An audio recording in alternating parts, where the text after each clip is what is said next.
제11장 영국의 교회개혁. 영국의 교회개혁은 유럽의 나라들과 스코틀랜드와는 매우 달랐다.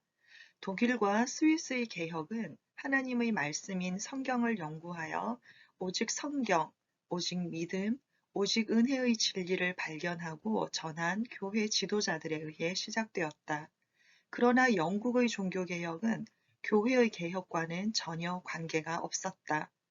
왕이 자신의 정치적인 이권을 위해 로마 교황과의 관계를 단절함으로 교회 개혁의 길이 차츰 열리게 되었다. 그러므로 영국 교회의 개혁은 대륙의 교회들과 달리 로마 가톨릭 교회와 16세기 개혁 교회들 중간에 머물게 되었다. 그러나 이 과정에서도 교회는 많은 순환을 겪게 되고 개혁을 추구하는 많은 분이 순교를 당하였다. 왕 헨리 8세와 토마스 크랜머. 1509년에 영국의 왕위에 오른 헨리 8세는 원래 루터의 교회 개혁에 반대하고 1521년에 로마 가톨릭 교회의 성례를 옹호하는 작은 책자 한 권을 써냈다. 이 때문에 교황 레오 10세는 그에게 신앙의 옹호자라는 칭호를 주었다. 이것이 영국 왕의 자랑스러운 공식적인 칭호의 한 부분이 되었다. 헨리 8세가 이런 로마 가톨릭 교회에 충성을 보였지만 그의 결혼 문제 때문에 교황과 대립하게 되었다. 왕 헨리는 일찍이 그의 형의 약혼녀였던 캐서린과 결혼했다. 그의 형은 약혼했지만 결혼하지 못하고 세상을 떠났기 때문에 캐서린은 처녀로 남았다. 이때 헨리는 형의 약혼녀였던 캐서린과 결혼하기를 원했지만 교황은 그의 뜻을 받아들이지 않았다. 하지만 그는 결혼을 강행하였고 캐서린과의 사이에서 딸 6을 얻었으나 어릴 때 다 죽고 메리만 생존하였다. 헨리는 영국의 왕좌는 남자라야 한다는 신념으로 캐서린과의 결혼을 무효로 하고 다른 여자 앤 불린과 결혼하려고 했지만 교황은 이번에는 결혼의 무효를 허락하지 않았다.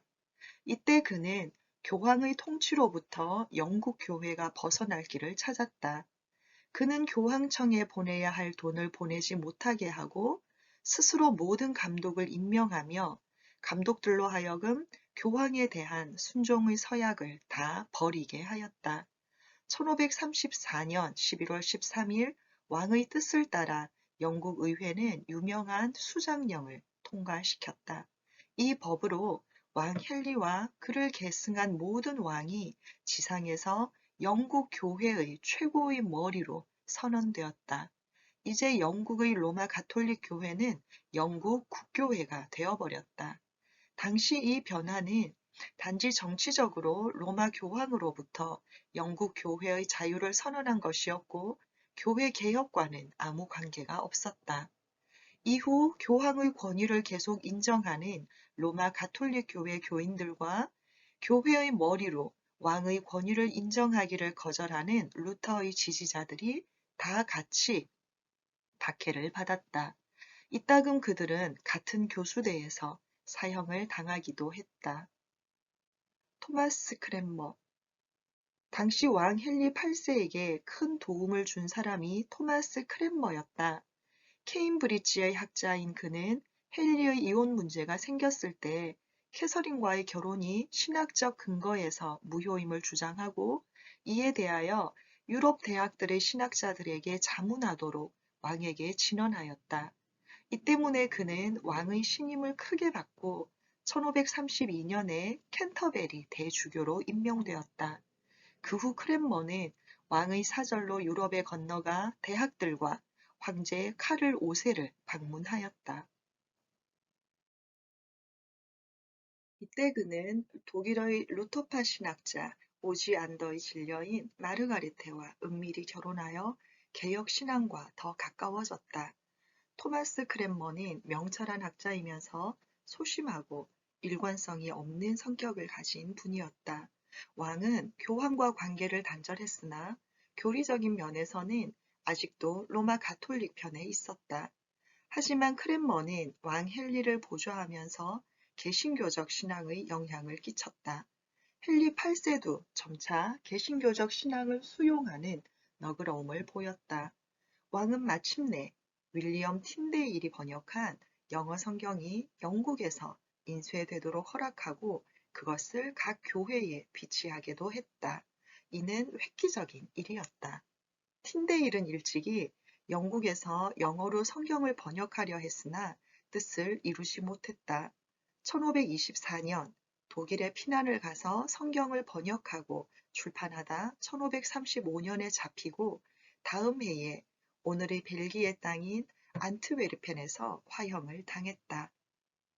그가 순교를 당할 때 주여 왕의 눈을 열어주소서라고 기도했다. 그 기도의 결실이 몇 년 후 맺혀진 것이다.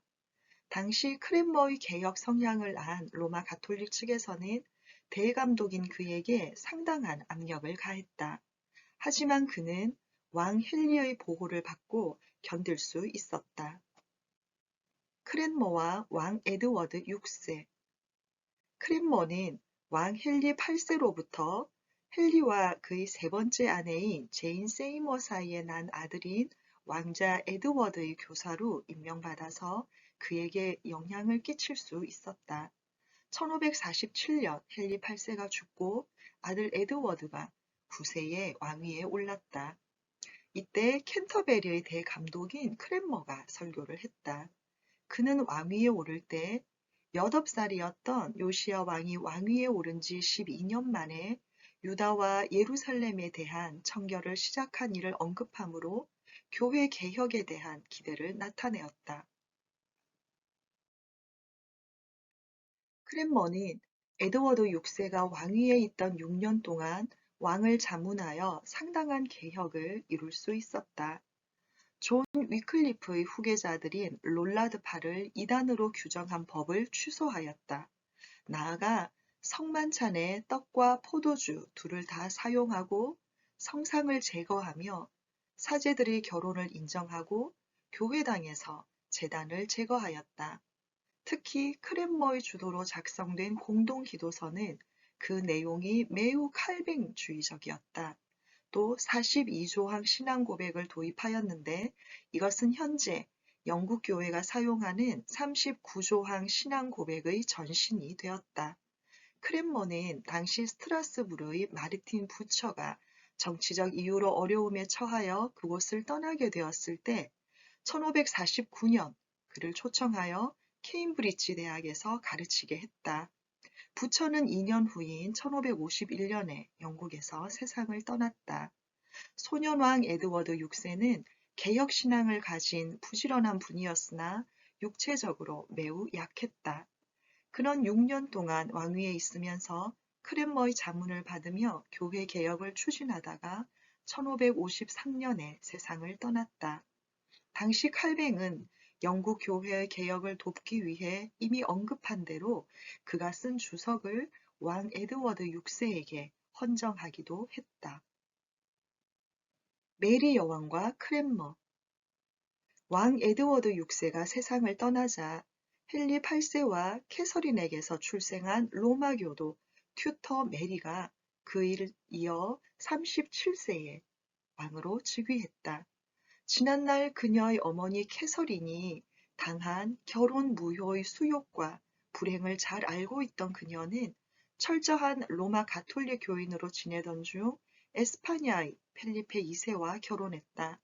메리는 왕위에 오르자 그의 아버지가 단절한 로마 교황과의 관계를 1555년에 회복시켰다. 그리고 윈체스터의 감독 가디너를 통해 이단 처벌법을 회복시켰다. 이로써 메리는 개혁 신앙을 품은 분들을 이단으로 규정하고 처단하는 일에 나섰다. 메리에게 크랜머는 헨리 8세의 자문가로 이혼을 당한 그의 어머니 캐서린에 관한 책임이 있을 뿐 아니라 교회의 개혁을 주도한 이단이었다. 따라서 크랜머는 메리에 의해 이단으로 처벌받을 사람들 가운데 첫 사람이었다. 이때 크랜머는 자기의 연약성을 극복하지 못하고 유약한 면을 보였다. 1555년 10월 16일에 개혁의 동역자들인 윈체스터의 감독 레티머와 런던의 감독 리들리가 옥스퍼드에서 사형을 당했다. 이 사형을 지켜본 후 자신이 같은 사형의 위협을 받게 되자 유약해진 그는 로마 가톨릭 신앙인 화채설과 교황의 수장권을 인정하고 그가 품어온 개혁 신앙의 교리를 취소한다는 데 서명했다. 후에 그는 이것을 죽음에 대한 두려움 때문이었다고 했다. 그렇다고 그가 사형을 벗어날 수는 없었다. 1556년 3월 21일 크랜머는 그의 동역자들이 사형당한 같은 장소 옥스퍼드에서 사형을 받았다. 그는 사형을 받기 직전 지난날 로마 교회의 화채설과 교황의 수장권을 인정한 사실을 취소하고 개혁 신앙의 교리를 부인한 일도 다 취소하고 담대하게 순교했다. 메리는 통치 5년 동안 200명 이상의 개혁 신앙을 가진 교회 지도자들을 사형에 처함으로 피의 메리라는 별명을 얻었다. 원래 건강하지 못했던 메리는 왕위에 오른 후 5년 만인 1558년 11월에 세상을 떠났다. 크랜머는 영국 교회 개혁의 선도자로 칼뱅과도 서신 교환을 하면서 그의 영향을 받았다. 그러나 그는 확신을 가진 국교회주의자였다. 이 점에서 국가와 교회의 책임 영역을 철저히 구별한 칼뱅과는 거리가 멀었다. 그러나 칼뱅은 개혁신앙 세계의 확장과 교회의 일치를 위해 그와 서신 교환을 하며 가까이 접촉하기를 원했다. 메리가 세상을 떠나자 1558년에 엘리자베스 1세가 왕위에 올랐다. 엘리자베스는 헨리 8세와 그의 둘째 부인 앤 불린 사이에서 난 딸이다. 엘리자베스가 왕위에 오르자 영국 국민은 새 여왕이 피의 메리처럼 로마 가톨릭 신앙을 강요하고 학점을 펼 것인가, 아니면 에드워드처럼 개혁 신앙을 따라 너그러운 정치를 할 것인가 의문을 가졌다. 에드워드, 메리, 엘리자베스는 다 헨리 8세의 자녀들로 어머니가 다른 이복 형제 자매들이었다. 이 헨리 8세의 자녀들이 교차적으로 다스리던 격동기에 영국과 유럽은 신앙의 피난민들이 서로 교차하는 장소가 되었다.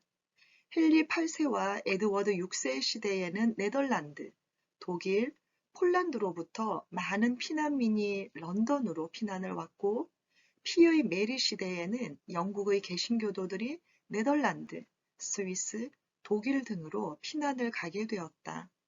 이런 교류로 말미암아 영국의 개신교도들이 대륙의 종교, 특별히 칼뱅 계통의 개혁교회들로부터 깊은 영향을 받았다. 여왕 엘리자베스 1세와 청교도들. 헨리의 자녀 가운데 엘리자베스가 가장 그의 아버지를 닮고 개인적인 매력을 가졌다. 그러나 신앙 문제에는 확실한 방향이 없었다. 메리가 집권하고 개신교도들을 박해했을 때 엘리자베스는 형식적으로 로마 가톨릭 의식을 따름으로 살아남을 수 있었다. 하지만 마음속으로는 그의 어머니를 따라 개신교도 편이었다.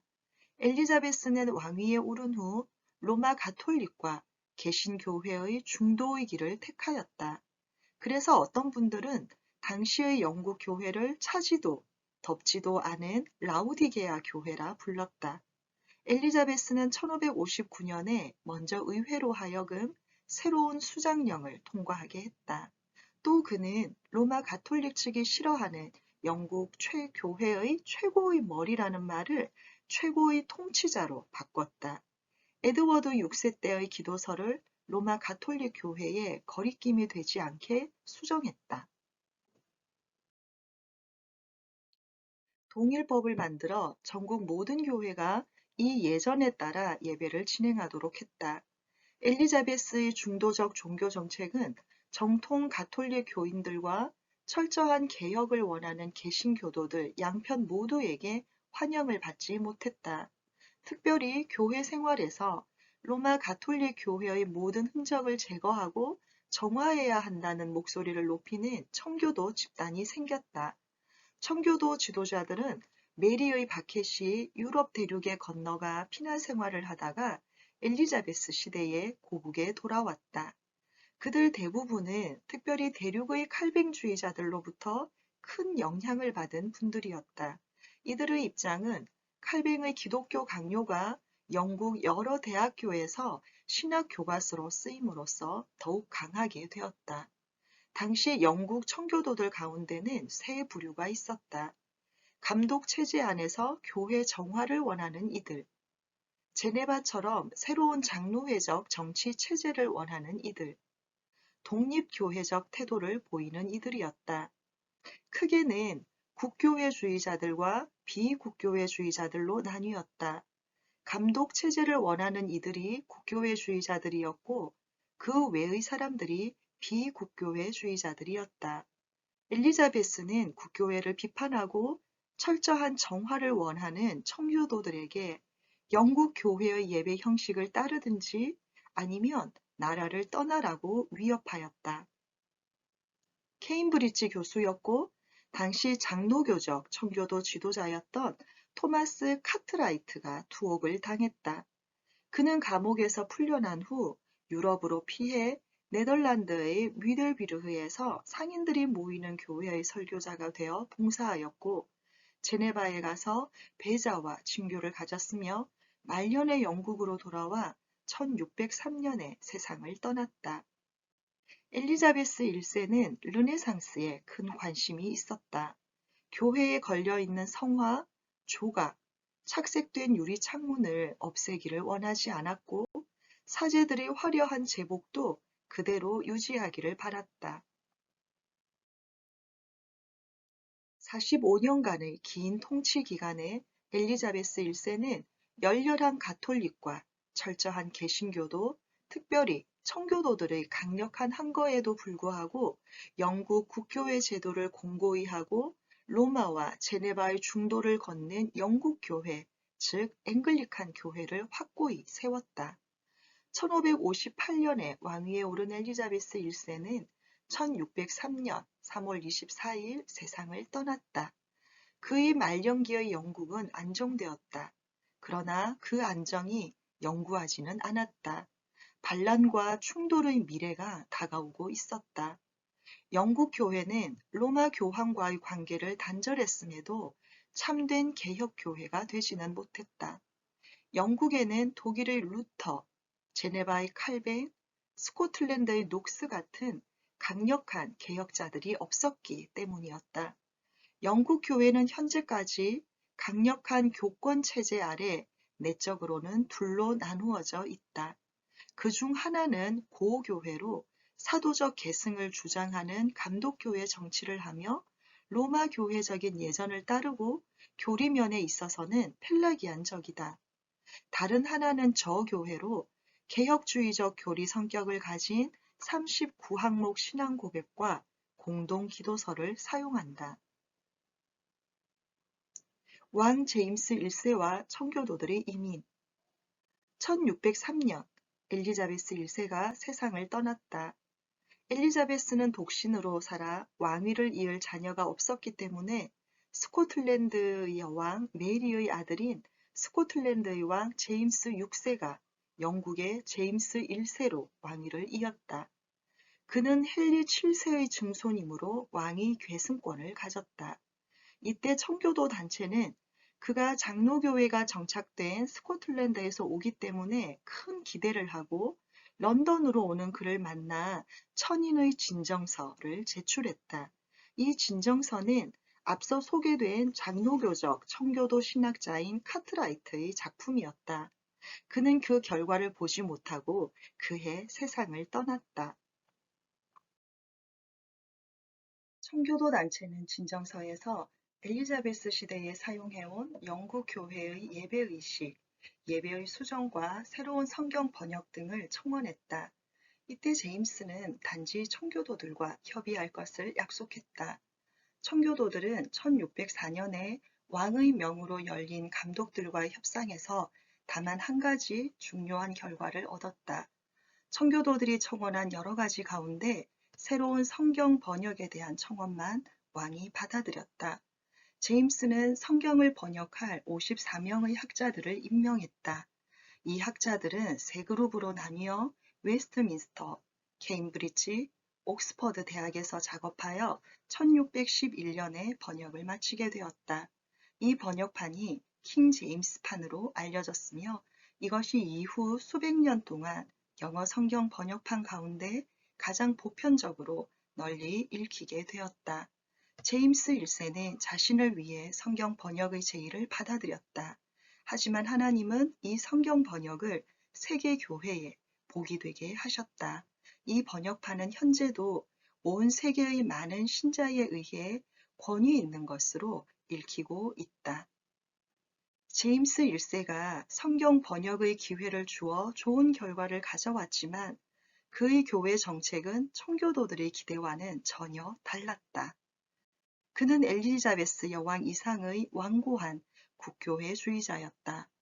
그는 가톨릭 측의 화약 음모 사건 이후에는 더욱 교회 최고 통치자로서의 그의 자리를 굳게 하였다. 그는 청교도들이 원하는 가톨릭적인 공동 기도서나 신앙 고백 내용을 수정하기를 전혀 원하지 않았고 교회의 감독 정치 체제를 그대로 유지했다. 그는 하나의 왕, 하나의 교회를 주장하고 청교도들에게 무조건 국교회를 따르라고 명령을 내렸다. 나아가 그는 청교도들을 자극하는 여러 조치들을 취했다. 1618년에는 스포츠 책을 발행하여 주일에 운동하는 것을 인정하고 주일 교회 강단에서 공적으로 스포츠 행사를 광고하도록 명령했다. 나아가 주일에 댄싱 5월 축제 개최를 인정하고 선언하게 했다. 주일 성수를 귀중히 여기는 청교도들은 이 교회 안에 머물기가 어려웠다. 이 때문에 국교회 안에 있는 많은 청교도 목사들은 교회를 사임하고 떠나야 했다. 1622년에는 칼뱅주의적 예정교리나 정교 분리와 관계된 설교를 하지 못하도록 목사들의 설교 주제를 제한하는 법을 공포하였다.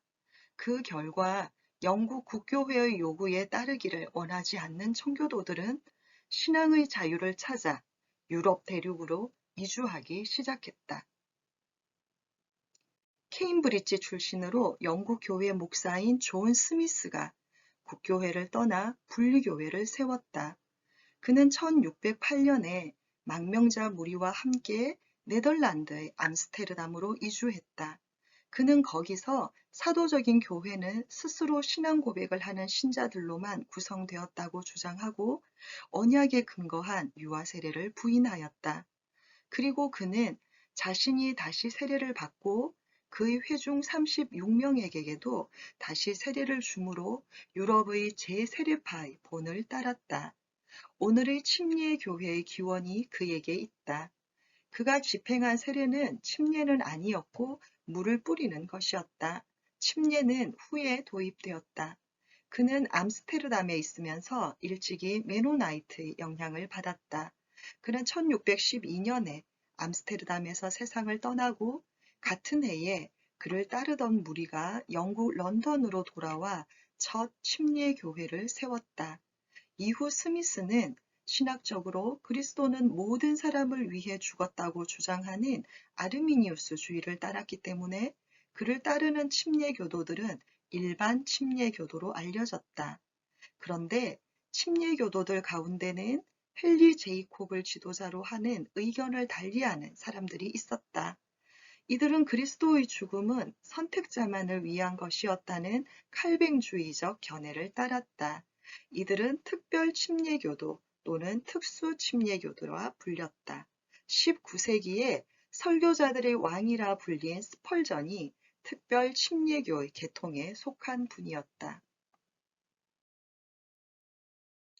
스미스가 암스테르담으로 이주하던 같은 해인 1608년에 존 로빈슨이 제임스 1세의 비국교회 신자들에 대한 강한 조처 때문에 그의 회중과 함께 네덜란드로 건너갔고 이듬해 레이덴에 정착했다. 로빈스는 스미스와는 상당히 다른 교리와 교회관을 가지고 있었다. 그는 국교회로부터의 분리와 회중교회 정치 원리를 주장했다. 이를 위해 그는 국교회로부터의 분리의 정당성이란 책에서 국교회로부터의 분리를 주장하고 변증이라는 글에서는 회중 정치를 옹호했다. 그는 칼뱅주의자로서 도르트 총회에 의해 제의된 교리의 옹호라는 책을 썼다. 로빈스는 특별히 레이덴이 당시 아르미니우스주의의 중심으로 엄격한 칼뱅주의 옹호자인 자기와 자기 회중과는 거리가 멀어 그의 회중이 신대륙 아메리카로 다시 이주하는 데 관심을 두게 되었다. 회중들이 레이덴에 있는 섬유 공장에서 일하며 매우 빈곤한 생활을 하는 것도 이주를 위한 동기를 제공했다. 그들은 아메리카 신대륙에 영국인들이 첫 식민지로 개척한 버지니아가 있었으나 그곳보다는 뉴 잉글랜드라는 지역에 관해 듣고 그곳으로 이주하기로 했다. 로빈스는 그의 회중의 이주를 준비해 주었으나 자신은 동행하지 못했다. 당시 레이덴으로 이주했던 피난민 청교도들은 그 수가 적었다. 이 적은 수로 뉴 잉글랜드에 가서 식민지를 개척한다는 것은 어렵게 보였기 때문에 영국의 지원자를 모집했다.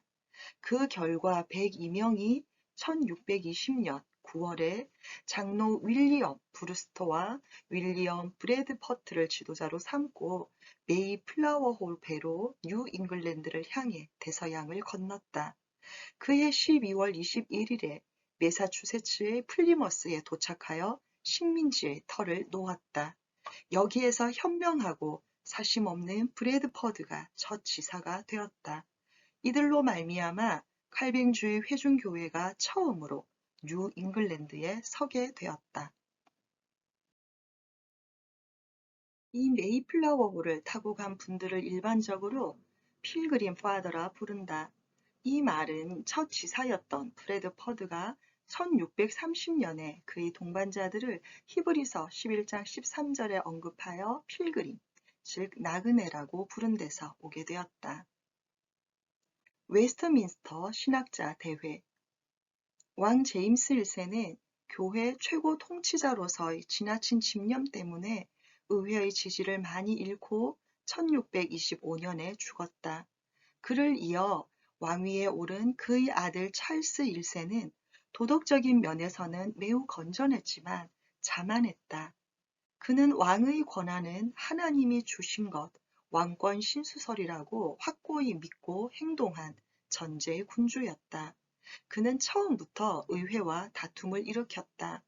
의회가 그의 분명하지 않은 재정적 요구를 거절하자 그는 1629년에 직권으로 의회를 해산시키고 11년 동안 의회 없이 독재했다.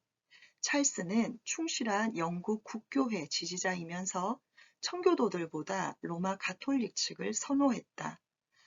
그는 1633년에 윌리엄 로드를 캔터베리 대감독으로 임명했다. 로드는 앵글로 가톨릭 전통을 세웠다. 청교도들이 로마 가톨릭을 이단으로 보는 것과는 달리 그는 로마 가톨릭 교회를 참 교회로 보았다. 동시에 그는 영국 국교회를 가톨릭 신앙을 더 충실히 보존하는 교회라고 주장했다. 칼뱅의 신학을 반대하고 청교도들에게 압력을 가하며 국교회의 의식을 강요했다.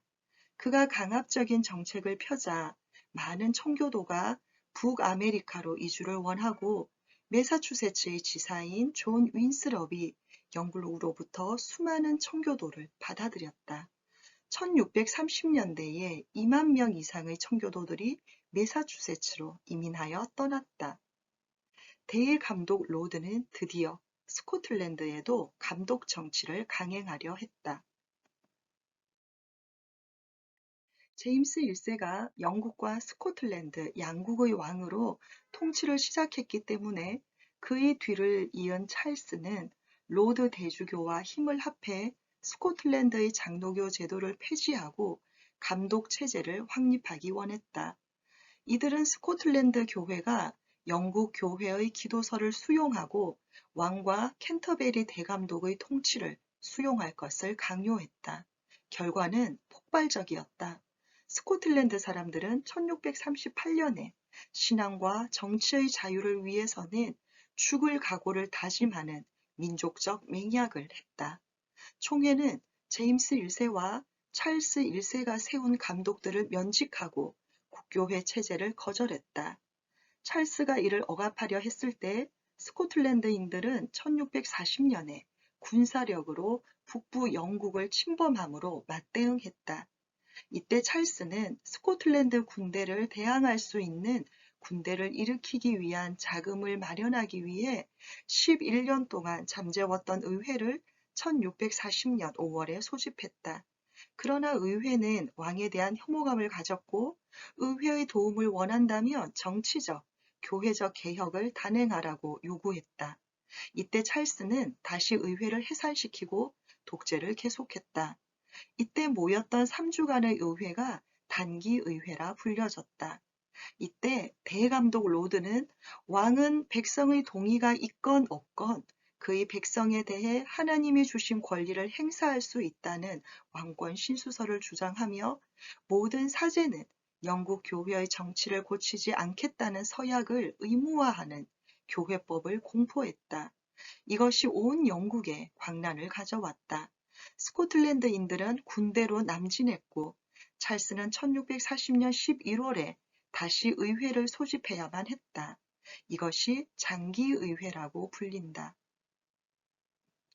소집된 장기의회는 대감독 로드를 대역죄로 탄핵하고 런던탑에 수감시켰다.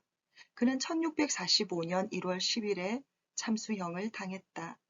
이때 의회는 영국 교회의 변화를 추구했다. 로드에 의해 도입된 가톨릭적 잔재를 다 제거했다. 왕의 탈선된 세금 체계와 의회의 동의 없이 의회를 해산한 것을 불법으로 선언했다. 이때 찰스 1세는 의회에 항거하여 군사적 혁명을 시도했다. 1641년 그는 의회 의원 5명을 반역죄로 체포하려 했다. 이 시도가 최종 시민 전쟁을 유발시켰다. 일반적으로 영국의 북서 지역은 왕을 지지했고 동남 지역은 의회 편이었다. 왕의 군대와 의회의 군대가 충돌하게 되어 시민 전쟁이 일어나 서로 싸우게 되었다. 결국 왕은 국민의 저항을 받고 런던을 떠나야 했다. 의회가 왕 찰스와의 싸움에서 승리하기 위해서는 스코틀랜드의 도움이 필요했다. 그래서 의회는 1543년 일찍이 감독 제도를 폐기하는 법을 통과시켰다. 나아가 의회는 영국, 스코틀랜드, 아일랜드 모든 지역 교회 조직의 통일을 위해 일할 것에 합의를 보았다. 감독 제도를 폐지했으므로 새로운 교회 정치 제도 도입과 신앙 고백 작성이 필요했다. 이 문제에 대한 자문을 받기 위해 의회는 웨스트민스터 신학자 대회를 소집할 것에 합의하고 신학자 121명과 의회 의원, 즉 일반 신자 30명을 지명했다. 신학자 중에는 감독교회 체제 지지자들, 회중교회 체제 지지자들이 포함되었지만 지배적인 다수는 장로교적 체제를 찬동하는 청교도들이었다. 감독주의자들은 왕에게 충성하였기 때문에 회의에 거의 참석하지 않았다. 이 대회는 1643년 7월 1일에 웨스트민스터 대교회당에서 개회되었다. 의회는 1643년 9월에 스코틀랜드로부터의 도움을 확보하기 위해 영국, 스코틀랜드, 아일랜드에 있는 교회들의 통일성을 보장하고 감독 제도를 반대하는 신성 맹약을 체결했다. 이 신학자 대회에는 스코틀랜드의 대표들이 참석했다. 이들이 투표권은 갖지 아니했으나 자문위원들로서 큰 영향을 끼쳤다. 대회는 1644년에 예배 모범과 장로의 정치 체제를 초안하여 의회에 제시했다. 다음 해 정월에 의회는 국교회의 기도서를 폐기하고 새로 작성된 예배 모범으로 대신했다. 이 대회는 1646년 말에 칼뱅주의적 내용이 담긴 유명한 웨스터민스터 신앙 고백을 완성했다. 이 신앙 고백은 다음해 8월에 스코틀랜드 총회에서 수용하여 현재까지 스코틀랜드와 미국의 장로교회의 신앙 고백이 되었다. 1647년에 대회는 주로 목사가 강단에서 해설하도록 목적한 대요리 문답과 청소년 교리 교육을 위해 마련된 소요리 문답을 완성하였다. 1648년에 영국 의회와 스코틀랜드 교회 총회는 이 두 요리 문답을 받아들였다. 그러나 장로교회 체제가 영국에서는 자리를 잡지 못했다. 1645년 6월에 크롬웰 장군이 이끄는 의회의 군대가 왕 찰스 1세의 군대를 완전히 무너뜨렸다. 찰스 1세는 1649년에 반역죄로 사형되었다. 크롬웰은 열정적인 신앙의 소유자여 하나님을 전적으로 의지한 사람이었다. 하지만 그는 의회의 의원이면서 열렬한 회중교회, 독립교회 체제의 지지자였다. 그가 이끈 군대는 신앙 고백에 별 관심을 두지 않은 종교적 열광주의자들로 이루어져 있었다. 크롬웰 자신도 이 점에서는 같았다. 그들은 로마 가톨릭과 감독주의를 반대하는 한 모든 종류의 청교도들을 환영하였다. 결과 크롬웰이 속한 회중교회주의자들이 침례교도들과 여러 다른 종파 사람들과 함께 지배적인 집단으로 등장했다. 그들은 의회에서 다수가 찬동한 장로회 체제나 옛 감독 체제를 다 좋아하지 않았다. 누구보다 크롬웰이 그러했다. 군인들은 더 큰 신앙의 자유를 요구했다. 이러한 크롬웰과 그의 군대는 영국의 의회가 받은 장로회 정치 체제의 확립을 방해했다.